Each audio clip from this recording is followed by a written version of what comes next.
सकारात्मक दृष्टिकोन जोपासण्यासाठी आम्हाला कृतज्ञतेचा सराव करावा लागेल. सकारात्मक स्वबोलण्यावर लक्ष केंद्रित करून आनंद आणि समाधान देणाऱ्या गोष्टींमध्ये सहभागी आवश्यक आहे. काय आमचा दृष्टिकोन सकारात्मक आहे? उपासना उपासना उपासना उपासना प्रभुजी करो उपासना प्रभुजी करो उपासना उपासना उपासना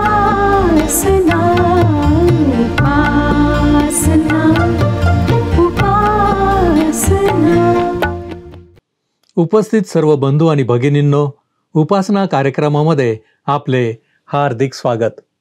प्रियांनो, अनुकूल परिस्थितीत काम करणे काही अवघड नसते, परंतु आपली खरी परीक्षा ही प्रतिकूल परिस्थितीत असते. आज आम्ही पौलाच्या प्रतिकूल परिस्थितीत त्याने आलेल्या परिस्थितीकडे कसे पाहिले, त्याने ती परिस्थिती कशी स्वीकारली आणि त्यातूनही देवाची स्तुती करण्यासाठी त्याने सकारात्मक दृष्टिकोन कसा ठेवला, याबद्दलचे अध्ययन आज आपण करणार आहोत. तर मग चला प्रियांनो, आपण आपल्या अध्ययनाची सुरुवात करूया. श्रोत्यांनो, 12व्या वचनात आम्ही पाहिलं की पॉल फिलिप्पे येथील लोकांना निरर्थक दिलासा देत नाही आहे, तर त्याचा दिलासा व त्याचा दृष्टिकोन हा त्याच्या ख्रिस्तावरील विश्वासाच्या मजबूत पायावर उभा आहे. या दिवसांमध्ये आपण फिलिप्पेकरास पत्र ह्याच्या पहिल्या अध्यायाचे अध्ययन करीत आहोत. 12 वचने आम्ही संपवलेली आहेत आणि आता पुढच्या वचनांवर विचार करणार आहोत. आपल्याला अडखण होत आहे याचे पौलाला दुःख वाटत नाही व मुख्य म्हणजे त्याच्याविषयी तो निराशही नाही, कारण त्याचा प्रभू येशूच्या शिकवणीवर दृढ विश्वास आहे. प्रभू येशूने योहान शुभवर्तमान 15 अध्याय 18-20 या वचनांमध्ये आपल्या शिष्यांना सांगितले, जग तुमचा द्वेष करते, तर तुमचा द्वेष करण्यापूर्वी त्याने माझाही द्वेष केला, हे तुम्हास माहीत आहे. तुम्ही जगाचे असता तर जगाने स्वकीयांवर प्रीती केली असती, परंतु तुम्ही जगाचे नाही. मी तुम्हास जगातून निवडले आहे, म्हणून जग तुमचा द्वेष करीते. दास धन्यापेक्षा मोठा नाही, असे जे मी वचन तुम्हाला सांगितले त्याची आठवण करा. ते माझ्या पाठीस लागले तर तुमच्याही पाठीस लागतील. त्यांनी माझे वचन पाळले तर ते तुमचेही पाळतील. श्रोत्यांनो, पौलाला या शिकवणीच्या आधारावर पक्के माहीत होते की सुवार्तेकरिता त्याचा द्वेष होणे अटळ आहे आणि त्यामुळे त्याला त्याच्या छळाविषयी खेद वाटत नाही किंवा निराशाही वाटत नाही. त्याच्या बंधनाविषयीचा दृष्टिकोन सकारात्मक आहे, नकारात्मक नाही. आणि दुसरी महत्त्वाची गोष्ट म्हणजे पौलाला परमेश्वराच्या सामर्थ्याविषयी दृढ विश्वास आहे. जगाच्या द्वेषाव्यतिरिक्तही परमेश्वर त्याचे कार्य पूर्ण करायला समर्थ आहे याविषयी पौलाची खात्री आहे. त्याने रोम येथील विश्वासणाऱ्यांना रोमकरास पत्र 8 अध्याय आणि 28व्या वचनात लिहिले, आपल्याला ठाऊक आहे की देवावर प्रीती करणाऱ्यास म्हणजे त्याच्या संकल्पाप्रमाणे बोलाविलेल्यास सर्व काही त्यांच्या कल्याणार्थ सहकारी असे होते. पौलाचा हा फक्त विश्वासच नाही तर अनुभव देखील आहे.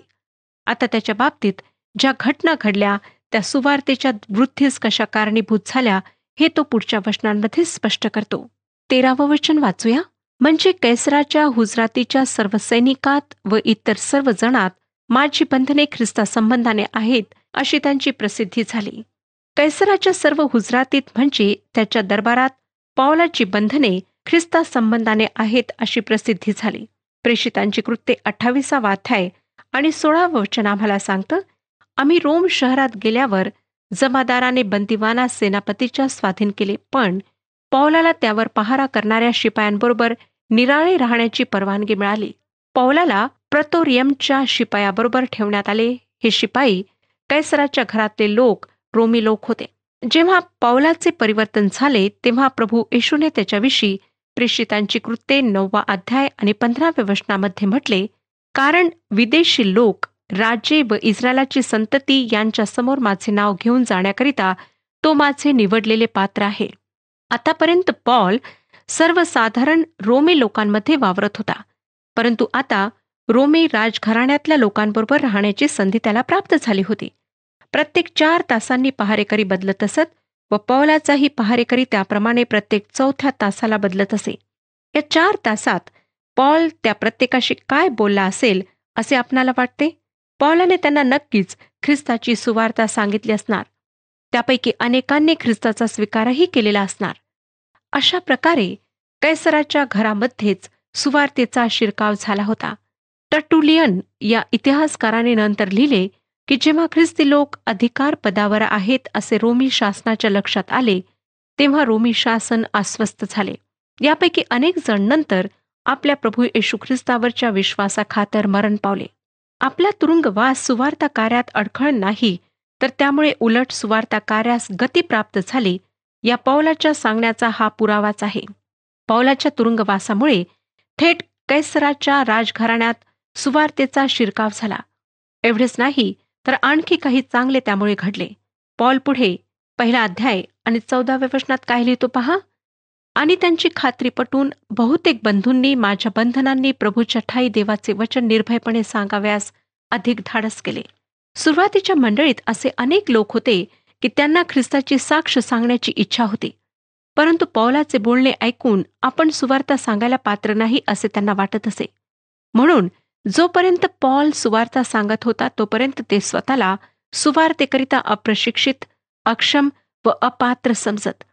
परंतु जेव्हा पौल तुरुंगवासात आहे अशी बातमी सर्वत्र पसरली, तेव्हा आता पौल सुवार्ता सांगू शकत नाही, पण सुवार्ता सांगण्याची गरज आहे म्हणून आपणच ती सांगावी असा विचार करून अनेक जण सुवार्ता निर्भयपणे सांगू लागले. म्हणून पौल म्हणत आहे, आणि प्रभूमधील बहुतेक बंधूंनी माझ्या बंधनांनी प्रभूमध्ये उत्तेजित होऊन देवाचे वचन निर्भयपणे सांगावयाचे अधिक धाडस केले. तसेच जर पौल सुवार्तेकरिता तुरुंगवासात जाणेही कमीपणाचे समजत नाही, त्रासाचे किंवा दुःखाचे समजत नाही, तर आपण का भीड बाळगावी असेही या लोकांना वाटले असणार. पौलाच्या निर्भीड वर्तनामुळे या ख्रिस्ती लोकांना सुवार्ता सांगण्याचे प्रभूमध्ये निश्चित धैर्य झाले असेल. कारण जेव्हा आमचे पुढारी, आमचे नेते अशा प्रकारचे धाडस करतात, अशा प्रकारचे उदाहरण आमच्या समोर घालून देतात, तेव्हा त्यांच्या पावलावर पाऊल टाकून चालणे व कोणतेही धाडस करणे सर्वसाधारण लोकांना कठीण जात नाही. श्रोत्यानो, आम्हाला आज पौलाचे अनुकरण करणाऱ्या आध्यात्मिक नेत्यांची गरज आहे, जे ख्रिस्ताची लाज न बाळगता धैर्याने त्याच्या नावाची घोषणा करतील. कोणत्याही जगिक अधिकाराचे भय न बाळगता निर्भीडपणे देवाची सेवा करतील व त्यासाठी वाटेल त्या संकटाला तोंड देण्याची त्यांची तयारी असेल. अशा देवाच्या सेवकांची, आत्मिक नेत्यांची आज आमच्या मंडळांना गरज आहे. आज कदाचित तुमच्यापैकी काही जण एखाद्या दुर्गम, एकाकी भागात एकटेच देवाची सेवा करीत असतील, पण ती सेवा करीत असताना ख्रिस्त विरोधी लोकांच्या तीव्र विरोधाला एकटेच तोंड देत असतील. सैतानाच्या जळत्या बाणांनी कदाचित काही काळ घायाळ होत असतील. अशा आमच्या ख्रिस्तामधल्या प्रिय भावांना व बहिणींना आज प्रभू सांगू इच्छित आहे की त्यांच्यावरची ही संकटे, त्यांना होत असलेला विरोध हा सुवार्तेकरिता अडखळ असा होत आहे असे वाटत असले तरी तो सुवार्तेच्या वृद्धीस कारणीभूत नक्कीच होईल. कोणी असे म्हटले आहे की परमेश्वर वाईट गोष्टीतूनही उत्तम गोष्ट निर्माण करण्यास समर्थ आहे. तेव्हा प्रिय भावांनो, तुमची संकटे देवाच्या गौरवास निश्चित कारणीभूत ठरतील. म्हणून आपला धीर खचू देऊ नका. आपल्या विश्वासाचा करता प्रभू येशूकडे पहा, तो तुम्हाला निश्चित सामर्थ्य देईल. पौलाच्या तुरुंगवासाचा तिसरा परिणाम काय झाला याचा पौलाने उल्लेख केलेला नाही, आणि तो परिणाम किंवा प्रभाव आम्हाला ख्रिस्ती विश्वासणाऱ्यांच्या किंवा मंडळीच्या इतिहासात दिसतो. पौलाला कदाचित त्याच्या लेखनाचे महत्त्व समजले नसेल, परंतु जर त्याला तुरुंगात टाकण्यात आले नसते तर इफिस्करास पत्र, फिल्पेकरास पत्र, कलसेकरास पत्र व फिल्मोनास पत्र ही तुरुंगातली 4 महत्त्वाची व सुंदर पत्रे आमच्यापर्यंत पोहोचली नसती. पौल तुरुंगात जरी गेला नसता तरी प्रभूने दुसऱ्या एखाद्या मार्गाने या पत्रातली शिकवण आमच्यापर्यंत पोहोचवली असती, या शंका नाही. परंतु या प्रकारे प्रभूने ती आमच्यापर्यंत पोहोचवली, आणि म्हणून पौल त्याच्या तुरुंगवासाविषयी म्हणत आहे की त्याचा तुरुंगवास सुवार्तेच्या वृद्धीसाठी कारणीभूत झाला. तरीही पौलाच्या दिवसांमध्ये एक दुःखास्पद अडचण होती, आणि आज आमच्यापैकी देवाचे अनेक सेवक त्या अडचणीला तोंड देत आहेत. 15व्या वचनात तो लिहितो, कित्येक हेव्याने व वैरभावाने ख्रिस्ताची घोषणा करीतात आणि कित्येक सद्भावाने करीतात. या वचनाकडे आपण 2 वेगवेगळ्या दृष्टिकोनातून पाहून त्याचा अर्थ समजावून घेणार आहोत. सेवेच्या मोठ्या काळातील अनुभवावरून मला समजले आहे की सुवार्तेच्या घोषणेला दुखवणारी एक गोष्ट म्हणजे हेवा व वैरभाव. या 2 शब्दांचा वापर पौलाने या पत्रात अनेकदा केला आहे. प्रेषित पौलाविषयी हेवा वाटून अनेकांनी तशा प्रकारे सुवार्ता गाजवली असेल, कारण पौलाच्या सेवेचे जे फळ होते ते त्यांच्या सेवेला लाभत नव्हते. या हेव्याच्या समस्येचा एक उतारा हा आहे की आम्हा प्रत्येकाला वेगवेगळी दाने आहेत. हे आम्ही समजून घ्यावे. समस्या ही आहे श्रोत्यांनो की काही लोकांना त्यांच्यापेक्षा वेगळे दान असलेल्या लोकांचा हेवा वाटतो. आपणाला आठवतच असेल की पौलाने करिंथकरांना सांगितले की त्यांनी त्यांच्या दानांचा उपयोग प्रीतीने करावा. प्रत्येक दान प्रीतीने वापरण्यात आले पाहिजे आणि तसे जेव्हा होईल तेव्हा हेव्याला जागा मिळणार नाही. कारण प्रीती हेवा करीत नाही, प्रीती बढाई करीत नाही, प्रीती फुगत नाही. या उलट हेवा म्हणतो मी तुझा विचार करीत नाही आणि गर्व म्हणतो तुला माझ्याविषयी काय वाटते. हेवा व गर्व यांच्यामध्ये हा फरक आहे व विश्वासणाऱ्यांना तर दोन्हींविरुद्ध इशारा देण्यात आला आहे. पौलाने ही गोष्ट करिंथकरास पहिले पत्र 4 अध्याय आणि 7 वचनात अतिशय स्पष्टपणे मांडली आहे. तो म्हणतो तुला श्रेष्ठत्व कोणी दिले आणि जे तुला दिलेले नाही असे तुझ्याजवळ काय आहे. तुला दिलेले असता दिलेले नाही अशी प्रतिष्ठा का मिरवतोस. श्रोत्यांनो, वैरभाव हा एक मनोवेधक शब्द आहे व त्यासाठी मूळ ग्रीक शब्द आहे इरिस, म्हणजे उठवणे, म्हणजे दुरात्म्यांना वैर निर्माण करण्यासाठी जागृत करणे असा त्याचा अर्थ होतो.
जगी तू अवतरला, पाप्यांसाठी तू धावला.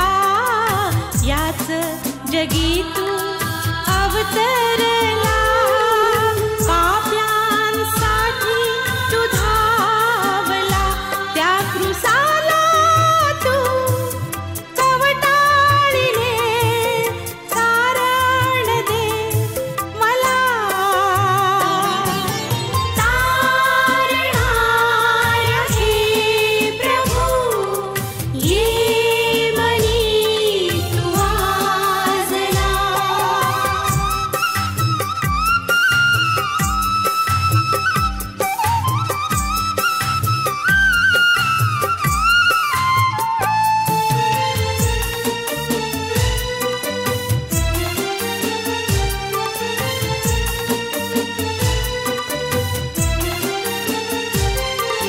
तिसरे दिवशी प्रभात समयी धुंड उखडली थडग्यावरुनी.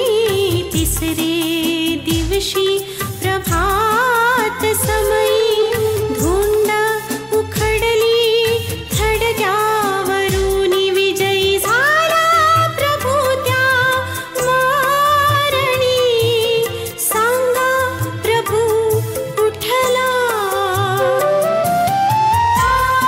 तारणाऱ्या हे प्रभू ये मनी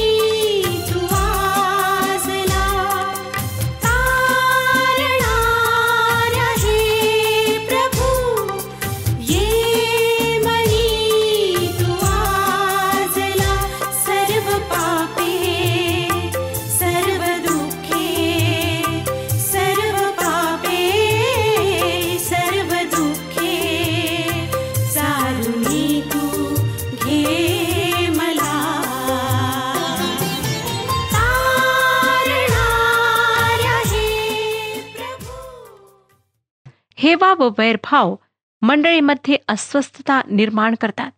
दारू व नशाबाजी यांच्यापेक्षा जास्त हानिकारक असलेल्या या दोन गोष्टी आहेत. या वचनाविषयीचा दृष्टिकोन आता आपण पाहूया. पॉल त्यांना सांगतो की काही लोक वैरभावाने व हेव्याने ख्रिस्ताची घोषणा करतात. या त्याच्या विधानाचा एक अर्थ आपण आताच पाहिला. तो असा की पौलाच्या सुवार्ता सांगण्याच्या दानाचा हेवा वाटून काही हेव्याने ख्रिस्ताची घोषणा करीत होते. आणि मला स्वतःला असं वाटतं की वैरभावाने ख्रिस्ताची घोषणा करणारे ख्रिस्त विरोधी असावेत. कारण जर ख्रिस्ताचा अनुयायी प्रामाणिकपणाने ख्रिस्ताची सेवा करीत असेल तर ख्रिस्त विरोधी त्याविषयी फार आरडाओरडा करून ती सेवा बंद पाडण्याचा प्रयत्न करतात. परंतु त्यांच्या त्या आरडाओरड्याने देवाच्या सेवेत काहीसा व्यत्यय आला तरी इतर लोक त्या सेवेविषयी जागरूक होतात, उत्सुक बनतात व तिच्याविषयी दखल घेऊ लागतात. अशा प्रकारे वैरभावापोटी सेवेविरुद्ध आरडाओरडा करणारे लोक नकळत ख्रिस्ताची घोषणाच करतात. आता एक छोटेसे उदाहरण आपण लक्षात घेऊया. एखादा चित्रपट दंगे निर्माण करू शकतो असे सरकारला वाटून सरकार त्यावर बंदी आणते. परंतु बंदी आणल्यामुळे लोकांच्या मनात त्याविषयी अधिक उत्सुकता निर्माण होते व चोरून तरी हा चित्रपट पाहण्यासाठी ते प्रयत्न करतात. व जर सरकारने त्यावरील बंदी उठवली तर तो चित्रपट पाहण्यासाठी लोकांची गर्दी उसळते. तसेच सुवार्तेविषयी आहे. जेव्हा तुमच्या सुवार्ता सेवेला सैतान अडखळ आणतो तेव्हा तुमची सेवा यशस्वी होणार याची ती एक खात्री असते. आणि सैतान किंवा हेवा व वैरभाव असलेले लोक जेव्हा सेवेमध्ये अडखळ निर्माण करतात तेव्हा ते त्यांच्या नकळत सेवेचे महत्त्व प्रगट करतात व अशा प्रकारे ख्रिस्ताची घोषणा करतात. पुढे पॉल प्रीतीने ख्रिस्ताची घोषणा करणाऱ्यांविषयी काय म्हणतो ते पहा. 16वे वचन, मी सुवार्ते संबंधी प्रत्युत्तर देण्यास नेमलेला आहे हे ओळखून ते ती प्रीतीने करीतात. काही लोक मात्र असे आहे श्रोत्यानो की ते पौलाविषयी वैरभाव किंवा हेवा बाळगत नव्हते. ते त्याच्या दानाविषयी अयोग्य विचार मनात ठेवत नव्हते, तर त्याच्या दानाचा योग्य तो आदर बाळगून ते ख्रिस्ताची घोषणा करीत होते. 17व्या वचनात पॉल पुढे म्हणतो, पण इतर आहेत ते माझी बंधने अधिक संकटाची व्हावी अशा इच्छेने तट पाडण्याकरिता दुजा भावाने ख्रिस्ताची घोषणा करतात. हे लोक ख्रिस्ताची घोषणा करतात परंतु प्रामाणिकपणाने नव्हे. पौलाचा पान उतारा करण्यासाठी, त्याचा अपमान करण्यासाठी ते ख्रिस्ताची घोषणा करतात. ते पौलाचा द्वेष करतात परंतु त्यांना पौलाच्या विरुद्ध बोलायला काही कारण मिळत नाही. आता तुरुंगात असल्यामुळे स्वतःचा बचाव करण्यास तो असमर्थ आहे म्हणून हे लोक आता सुवार्ता गाजवू लागलेले आहेत. श्रोत्यानो, कित्येकदा देवाची सेवा करताना देवाचे लोक ख्रिस्ताकडे लक्ष केंद्रित करण्याऐवजी आपल्या सहकाऱ्यांकडे लक्ष लावतात, त्यांची स्वतःशी तुलना करतात व साहजिकच त्यांच्यामध्ये हेव्याची भावना निर्माण होते व जी सेवा त्यांच्या हातून घडते ती प्रामाणिक सेवा नसते. अर्थात प्रत्येकाला स्वतःच्या सेवा कार्याचा परमेश्वरासमोर एक दिवस हिशोब द्यावा लागतोच. परंतु या दोन प्रकारच्या सेवकांकडे पाहण्याचा पौलाचा दृष्टिकोन काहीसा तटस्थ आहे परंतु सुंदरही आहे. कारण त्याचे लक्ष सुवार्ता कोण व कशी सांगते याकडे नाही तर ती सांगितली जात आहे याकडे आहे. आता 18वं वचन पहा. यापासून काय होते?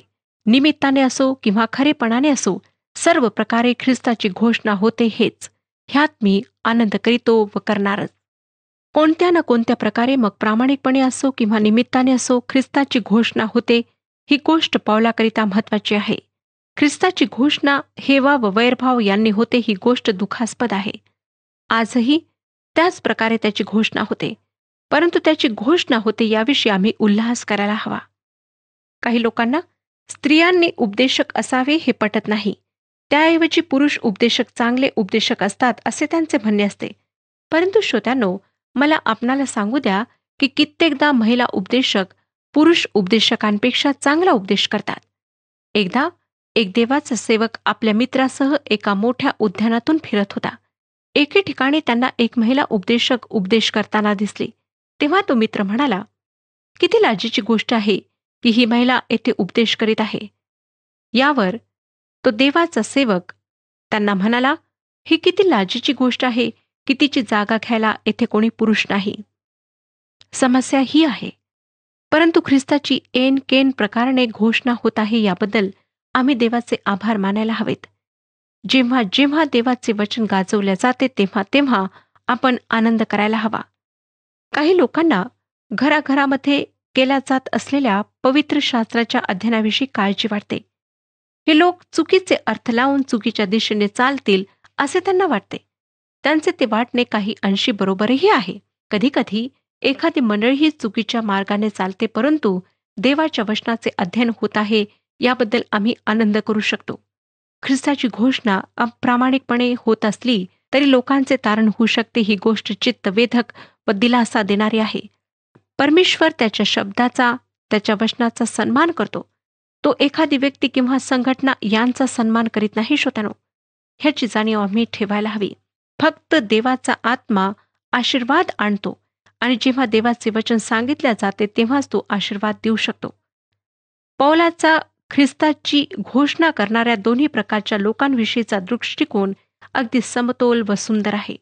पुढे तो 19व्या वचनात म्हणतो, कारण मी कशानेही लाजणार नाही, तर पूर्ण धैर्याने नेहमीप्रमाणे आताही जगण्याने किंवा मरण्याने माझ्या शरीराच्या द्वारे ख्रिस्ताचा महिमा होईल, ही जी माझी अपेक्षा व आशा तिच्याप्रमाणे. ह्या ठिकाणी श्रोत्यानो, निभाव म्हणजे पौलाची तुरुंगवासातून सुटका असा अर्थ आहे. पौल त्यांना त्याच्या स्वतःसाठी प्रार्थना करण्याचे सुचवित आहे. पवित्र शास्त्र आम्हाला स्पष्टपणे सांगते की परमेश्वर त्याच्या लोकांच्या प्रार्थना ऐकतो. आम्ही देवाच्या लोकांना आमच्यासाठी प्रार्थना करण्याची विनंती केली पाहिजे. फिलिप्पीतील विश्वासणाऱ्यांच्या प्रार्थनेने आपली तुरुंगातून सुटका होईल असे पौल म्हणत आहे. तसेच तो ख्रिस्ताच्या आत्म्याच्या पुरवठ्याविषयीही बोलतो. ख्रिस्ताच्या आत्म्याचा आम्हाला पुरवठा व्हावा याकरिता एकच मार्ग आहे, तो म्हणजे प्रार्थना. आम्ही देवाच्या लोकांकरिता मध्यस्थीच्या प्रार्थना करायला हव्यात. तुम्हाला कदाचित त्यांच्यावरील संकटांची, अडचणींची काहीच कल्पना नसेल. सुवार्तेकरिता त्यांना कोणत्या दिव्यातून जावे लागते हे तुम्हाला माहीत नसेल. त्यांना कशा प्रकारच्या विरोधाला सामोरे जावे लागते हे तुम्हाला ठाऊक नसेल. पण त्यांच्यासाठी नियमितपणे प्रार्थना करा. त्यांची संकटातून, अडचणींमधून सुटका व्हावी याकरिता प्रार्थना करा. तुमच्या प्रार्थना परमेश्वर निश्चितपणे ऐकेल. श्रोत्यानो, आमच्या देशाच्या अत्यंत दुर्गम भागात, जिथे सुवार्ता कधी पोहोचली नाही, अशा ठिकाणी घनदाट जंगलामध्ये राहणाऱ्या लोकांमध्ये सुवार्ता सांगाव्यास गेलेल्या देवाच्या सेवकांसाठी प्रार्थना करा. कित्येकदा त्यांना नैसर्गिक आपत्ती, जंगली जनावरे यांच्याशी सामना करावा लागतो. त्यांच्याजवळ पुरेशी साधन सामग्री नसते. कित्येकदा दुरात्म्यांचा मोठा विरोध परतवावा लागतो. कधी अंधश्रद्धेशी सामना करावा लागतो. मैल आणि मैल उन्हात चालावे लागते. त्यांचे अशा कठीण परिस्थितीमध्ये मनोधैर्य खचू नये म्हणून त्यांच्यासाठी प्रार्थना करा. त्यांच्या सर्व गरजा भागाव्यात याकरिता प्रार्थना करा.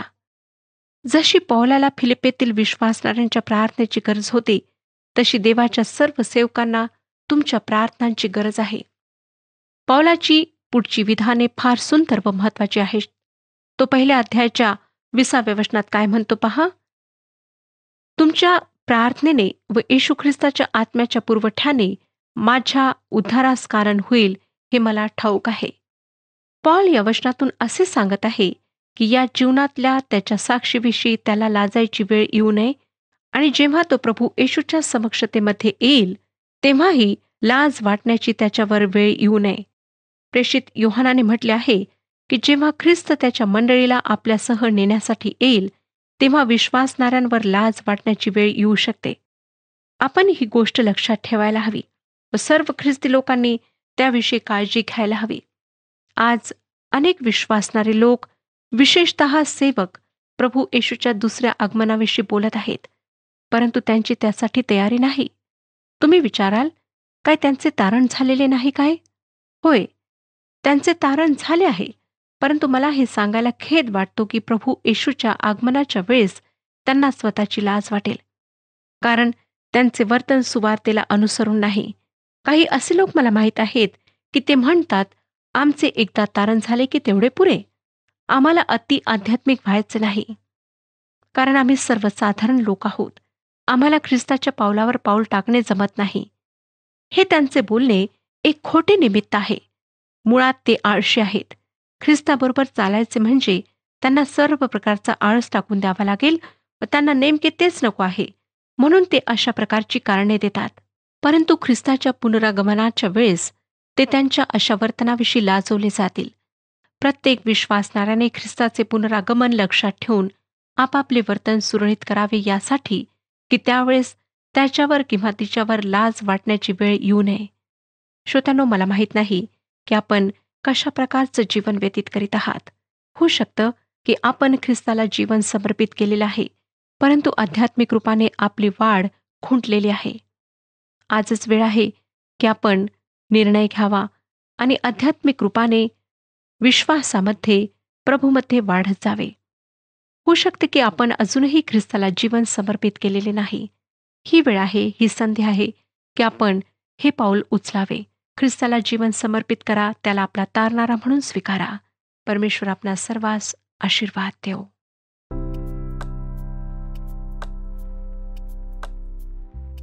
मागील कार्यक्रमातील प्रश्नाचे उत्तर आहे बी.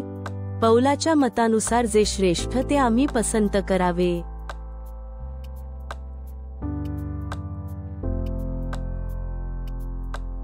आजचा प्रश्न: पौलाच्या म्हणण्याप्रमाणे कित्येक जण हेव्याने व वैरभावाने काय करतात? ए. भांडण, बी. जीवन जगतात, सी. ख्रिस्ताची घोषणा, डी. वादविवाद. प्रियांनो, या प्रश्नाचे उत्तर उद्या सकाळी 6 वाजण्याच्या आधी पर्याय ए, बी, सी किंवा डी लिहून आपले नाव, पत्ता आणि ठिकाण यासोबत मोबाईल नंबर 7021474742 वर SMS किंवा व्हॉट्सॲप करा. प्रियांनो, आज आपण पाहिले की पौलाला सेवा कार्यात अडखळणे होती, परंतु तरी त्याने धैर्याने सुवार्ता कशी सांगितली, आलेल्या प्रत्येक संधीचा त्याने कसा फायदा घेतला, सेवेमधील अडखळण त्याने सेवा वाढविण्यासाठी कसे उपयोगात आणले. प्रियांनो, ख्रिस्ताविषयी काय आम्ही अशा प्रकारची वृत्ती बाळगतो? काय आमचे लक्ष ख्रिस्ताशिवाय दुसरीकडे आहे? काय आम्ही हे जाणले आहे की हेवा आणि वैरभाव हे अस्वस्थता निर्माण करणारे आहेत? आपण प्रार्थना करूया.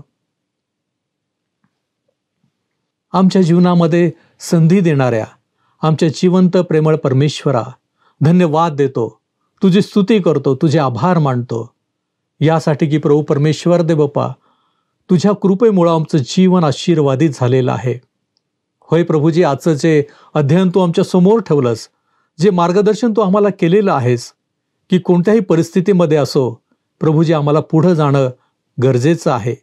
आणि ज्यावेळेस तू आमच्याबरोबर आहेस, आम्हाला कोणत्याच गोष्टीचं भय नाही.